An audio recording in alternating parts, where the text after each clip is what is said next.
കോവിഡിൻ്റെ സമയത്ത് കോവിഡ് ഒരു എപ്പിഡമിക് എന്നാണ് നമ്മൾ പറയുന്നത്, ഒരു പകർച്ചവ്യാധി. അതിൻ്റെ കൂടെ തന്നെ കോയിൻ ചെയ്യപ്പെട്ട അല്ലെങ്കിൽ WHO കോയിൻ ചെയ്ത ഒരു പുതിയ ടേമാണ് ഇൻഫോഡമിക്. അതായത് ഈ എപ്പിഡമിക്കിൻ്റെ, ഈ ഒരു പകർച്ചവ്യാധിയുടെ കൂടെ തന്നെ നമ്മൾ നേരിട്ട വേറെ വലിയൊരു വ്യാധിയായിരുന്നു ഇൻഫോഡമിക്. അതായത് ഇൻഫർമേഷൻസിൻ്റെ ഒരു പകർച്ചവ്യാധി. ശരിക്കുള്ള ഇൻഫർമേഷനാണോ? അല്ല.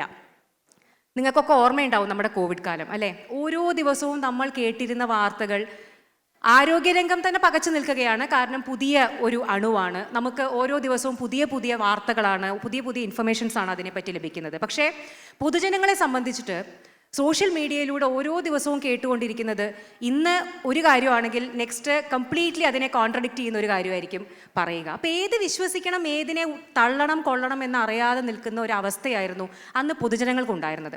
അപ്പോൾ അതുകൊണ്ടാണ് അന്ന് ഞാൻ മാത്രമല്ല, സോഷ്യൽ മീഡിയ അത്യാവശ്യം നന്നായി ഉപയോഗിച്ചിരുന്നിരുന്ന, അന്ന് വളരെ കുറവായിരുന്നു ഡോക്ടേഴ്സ്, സോഷ്യൽ മീഡിയയിൽ ഉണ്ടായിരുന്ന ഡോക്ടേഴ്സ് വളരെ കുറവായിരുന്നു.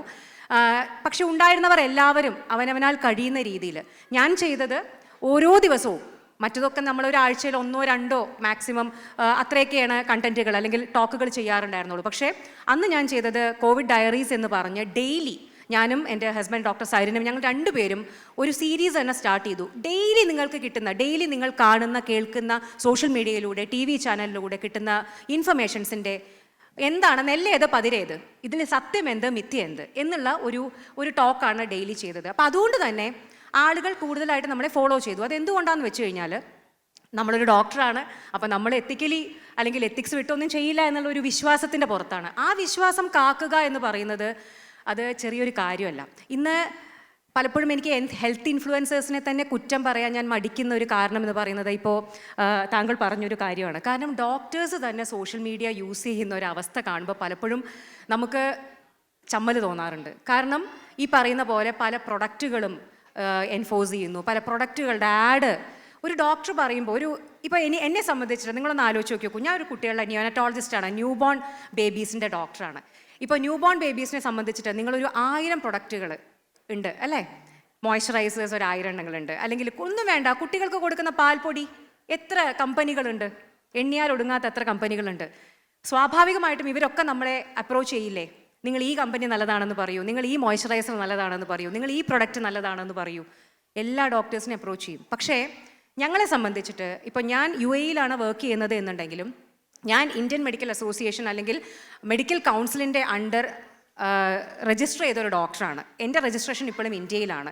ഞങ്ങൾക്ക് എല്ലാവർക്കും കൃത്യമായിട്ടുള്ള റൂൾസ് ആൻഡ് റെഗുലേഷൻസ് ഉണ്ട് മെഡിക്കൽ കൗൺസിലിൻ്റെ. ഒരു പ്രൊഡക്റ്റും അത് ഒരു മരുന്നാവട്ടെ, ഒരു കമേഴ്ഷ്യൽ പ്രൊഡക്റ്റ് ആവട്ടെ, ഞങ്ങൾ അതിനെ റീഇൻഫോഴ്സ് ചെയ്യാൻ പാടില്ല. ഒരു തരത്തിലും ഒരു ആഡുകളിലും ഒരു പരസ്യങ്ങളിലും ഞങ്ങൾ ഭാഗഭാക്കാവാൻ പാടില്ല.